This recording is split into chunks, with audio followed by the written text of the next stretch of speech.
So I'm going to put a line of tiles at the back of the kitchen. Now there's a bit of a gap. The problem is with a van there's often a bit of curvature and it comes in at the front.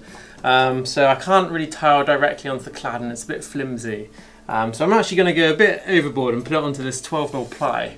It's going to be super strong and I'll just be able to like put it in there, we'll have a little bit of flex. I'm going to glue the tiles onto the board with really strong glue, you know, not go too cheap on it. And then I'm going to silicone in between the joints.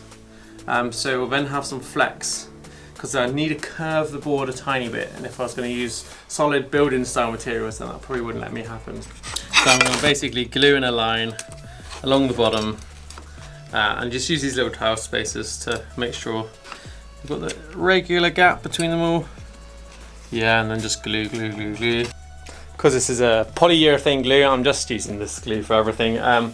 It kind of foams a little bit when it dries, so I'm just like basically putting it together and squashing it down every couple of minutes, just ready for when it's going to dry. And because this is being done on my bench, I can just stick these in this way and make it very easy for them to all pull out. And then I'll use silicone to grout. I have grouted it with silicone now. Basically you just had to go slow enough and forceful enough to really make it go into the crack.